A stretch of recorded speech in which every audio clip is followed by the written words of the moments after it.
Good morning, Sarah. It's wonderful to be here with you. What an array of bottles. Can you tell us a little bit about it? Well, welcome. I'm so happy that you're here today.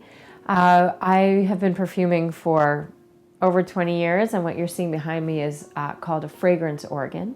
Fragrance organ is the desk that a perfumer sits at, and this desk holds over about 250 oils, both rare and exotics, naturals, fragrance oils, compounds, essential oils, absolutes, and resins. And this is where I sit to create fragrances. What are your earliest associations with scent? What were some of your favorite scents when you were a child? My personal favorite fragrances as a child are it's interesting. Of course, they relate to both my parents. My dad smoked a pipe when I was a little girl. He smoked cherry vanilla tobacco. And to this day, when I smell it, it just brings me back to those moments, generally in the fall. The fall is my favorite season. And so one of my other favorite fragrances from my childhood is falling leaves. I grew up on the East Coast, so really the fall and making piles of the leaves and jumping in the leaves and that almost decomposing earthy material. I love it. It feels warm and safe. And also my mom wore Shalimar and I love it to this day.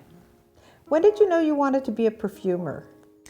Well, it was one of those things that I didn't think about it growing up. I didn't even know perfumery was something, I didn't know a perfumer was something someone could grow up and be. I smelled everything as a child, but I also touched everything. I tasted everything. I wanted to really experience it.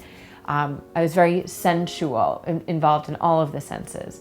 But when I was 18, I was going to college in Boston and I met a freelance perfumer who owned a blending bar that did custom fragrances.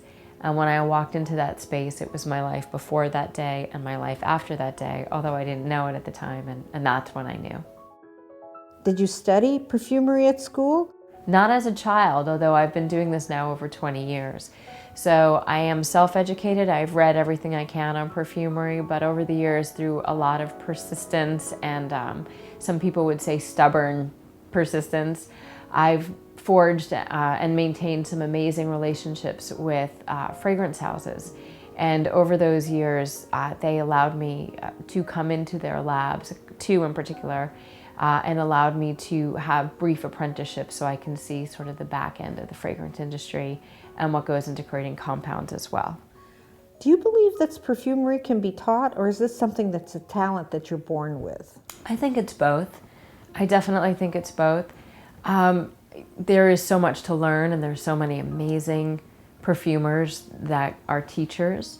I think you can definitely learn if you have the desire and the passion and the inclination. Need to obviously have a good sense of smell. You have to have a nose and be able to identify different materials, but truly passion for it is a huge part of the equation. So I feel like really you can be educated, you can learn. How did you become involved with Bellagance Perfumes? What inspired you to create a fragrance for them? Excellent. It's been a pleasure to be involved. I found out about Bellagance Perfumes through Karen Dubin, who is the founder of Sniffapalooza.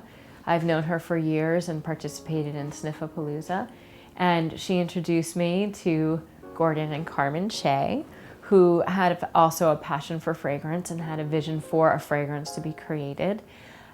Karen was the person that I worked with in development of the fragrance.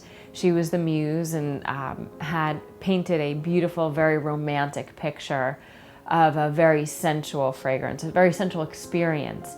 And through the many conversations with Karen and creating this sort of fantasy, very sensual landscape through fragrance, we created Midnight Promise. How many versions did you create before you knew you had the one? There were over 20. There were definitely over 20 different variations, and then we would go back and say we'd do 1 through 10, and then it would be 1A, 2A, 3A, and this one was 4A, I believe. So it was, I think, the third round, the fourth one of the.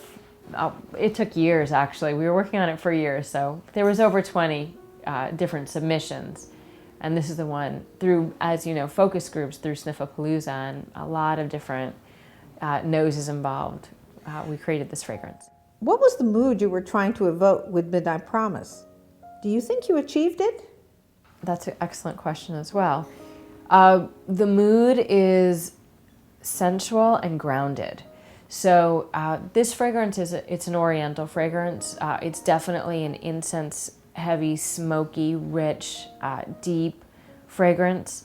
What we were looking to create is something that brings you into the moment, that's very grounding, but also very sensual. And I think anytime you use amber and vanilla flower and the very sheer musks that we use, the sandalwoods, it's very base heavy. We create that experience. There's also the incense notes that are very sacred. Then there's bits of spice in the top note. So it definitely has a floral, feminine quality in the middle note, but it's really anchored and about the base. The story of this fragrance is really about the base, which is very sensual, grounded, earthy, in your body, powerful and connected to your body. And I feel like we achieved that with this fragrance. People have said that Midnight Promise becomes warm on the skin. What do you think creates the impression? All fragrance works on heat, and so any perfume is working with body heat. And this fragrance in particular, as I said, is very base heavy. So as it warms with your body heat, the top notes come up and present themselves and then dissipate in the first few hours of wearing the fragrance. But because this story is really about those base notes, those warm, rich, deep base notes, they work differently on everyone's body chemistry, and as you wear them, your body heat really makes it your own, and those warm base notes really come out. Men have been really falling for Midnight Promise and buying it for themselves. How do you feel about this? I love it. I feel like the vetiver note in it definitely speaks to a man because it's base heavy. A lot of those are the wood notes, the incense notes. It can definitely be worn by a man. Did you set out to make a women's fragrance or a shared fragrance? We set out to create an experience and a mood, and I think that was achieved. When we were designing it, I wasn't thinking specifically this will be for a woman or this will be for a man. We really wanted to capture an experience in a moment in time. I see it now, the fragrance itself, the juice on the skin, it can definitely be a shared fragrance. The packaging in the bottle is a really unique design. Can you tell me anything about it? In regards to the packaging, I know we had an amazing French designer working on this. I believe their vision was captured because they really worked with, it was manufactured in France. The glass itself is Italian, and it's just very deep and warm and a very high quality. Sarah, thank you so much. It's been such a pleasure speaking with you and getting insight into the mind of a perfumer.